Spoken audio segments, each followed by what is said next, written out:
कधी कधी जीवनात आपल्याला मोठं काही नको असतं, फक्त घरच्या चवीचा एक घास पुरेसा असतो, जो मनाला समाधान देतो आणि आठवणींमध्ये आपल्याला परत आपल्या मातीशी जोडतो। आज आपण अशीच एक पारंपरिक घरगुती आणि टिकाऊ रेसिपी बनवणार आहोत, वाटलेल्या हरभऱ्याच्या डाळीचं पिठलं। नमस्कार मंडळी, चला तर मग सुरू करूया। हे पिठलं बनवण्यासाठी 2 वाटी हरभरा डाळ घ्या। आता त्यात पाणी घालून ती स्वच्छ धुवून घ्या। डाळीतील पाणी काढून परत एकदा धुवून घ्या। 2 वेळा धुवून झाले की डाळ बुडेल इतपत पाणी घालून ते झाकून ठेवा। किमान 2 तास डाळ भिजवा। ही रेसिपी म्हणजे प्रवासातला साथीदार आणि घरच्या जेवणाची आठवण दोन्ही एकाच वेळी। अशा प्रकारे ही डाळ चांगली भिजलेली आहे।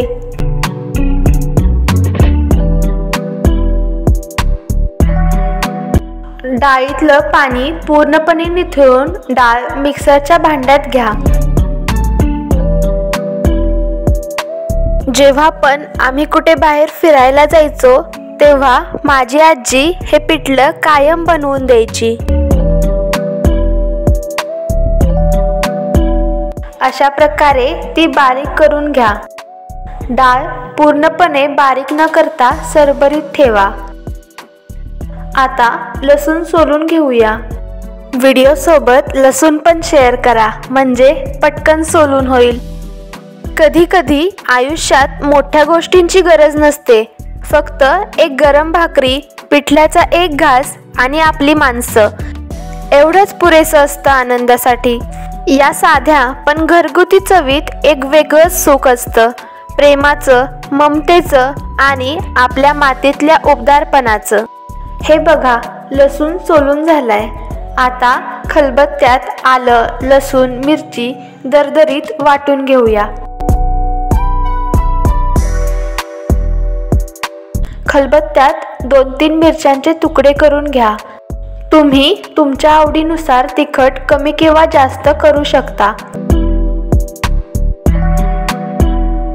आता त्यात घाला बारीक चिरलेलं आलं, 7-8 लसणाच्या पाकळ्या, थोडंसं जिरं आणि हिरवीगार कोथिंबीर। आता हे सगळं वाटून घ्या। आजकाल सगळं झटपट झालंय, जेवण बनवायचं असेल तर लगेच मिक्सर चालू, पण त्या खलबत्त्यातल्या वाटण्याची चव, तो सुगंध, तो अनुभव आजकाल हरवतोय। लसूण आणि मिरची जेव्हा खलबत्त्यात वाटली जाते ना, तेव्हा फक्त चव नाही तर भावना पण मिसळतात। त्या ठोक्यांमध्ये घरचा आवाज असतो, आईची पद्धत असते आणि प्रेमाचा स्पर्श असतो। म्हणून आजच्या या पिठल्यासाठी आपण वापरणार आहोत खलबत्त्यात वाटलेला लसूण आणि मिरचीचा मसाला। पण ज्यांच्याकडे खलबत्ता नसेल त्यांनी मिक्सरमध्ये वाटून घेतलं तरीही चालेल, पण जास्त बारीक नाही करायचं। कढईत तेल घ्या। तेल गरम झालं की त्यात मोहरी घाला, त्यानंतर जिरे टाका, 7-8 कढीपत्त्याची पानं घाला आणि मग हा खलबत्त्यातला आलं, लसूण, मिरचीचा मसाला घालून छान परतून घ्या। आपल्या आयुष्यातल्या साध्या गोष्टीच खऱ्या अर्थाने मोठ्या असतात आणि घरगुती जेवण म्हणजे त्यातलीच सर्वात सुंदर गोष्ट। आता त्यात पाव चमचा हळद घाला। मसाला छान भाजला की वाटलेली डाळ टाका, सगळं व्यवस्थित मिक्स करा। आजच्या धावपळीच्या जगात माणूस तर पुढे चाललाय, पण माणुसकी मागे पडते असं वाटतंय। मोठमोठ्या गोष्टी शिकतोय आपण, पण छोट्या भावनांचा अर्थ हरवतोय। घरात बसून जेवायला वेळ नाही, आईच्या हातचं जेवण लक्झरी वाटायला लागले, पण खरं समाधान ना ते त्या घरगुती चवीतच दडलंय। माणुसकी म्हणजे एकमेकांसाठी वेळ देणं आणि घर म्हणजे त्या प्रेमाच्या सुगंधाने भरलेलं ठिकाण। 2 चमचे तेल घालून परत एकदा हलवून घ्या।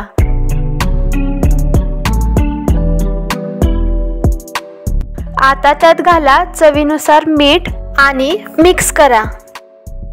जसं मीठ थोडंसं असलं की जेवण सुंदर लागतं, तसंच माणूस थोडा चांगला असला की जग सुंदर दिसतं आणि जेव्हा घरात प्रेम असतं तेव्हा साधं पिठलं भाकरी सुद्धा स्वर्गीय वाटतं.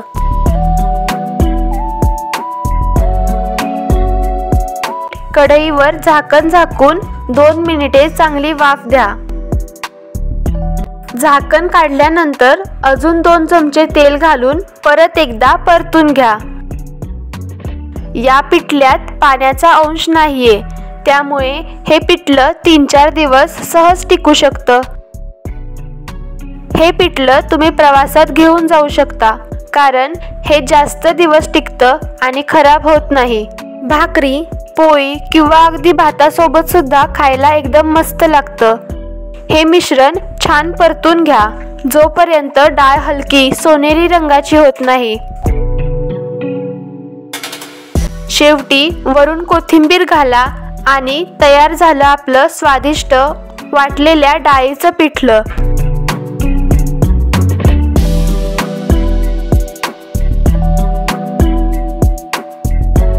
आता पिठल्यासोबत बनवूया आपल्या महाराष्ट्राची शान असलेली ज्वारीची भाकरी. भाकरी म्हणजे फक्त अन्न नाही, तर आपल्या मातीतलं संस्कार आहेत.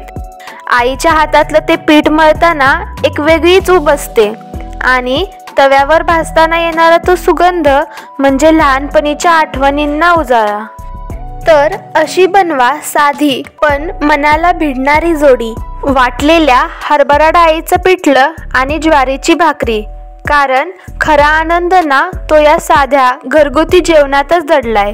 मोठं जगायचं असेल तर साधेपणातलं सौंदर्य शोधा, कारण खरी श्रीमंती पैशात नाही तर आपल्या चवीत, संस्कृतीत आणि माणुसकीत आहे. शेवटी काय लागतं माहितीये?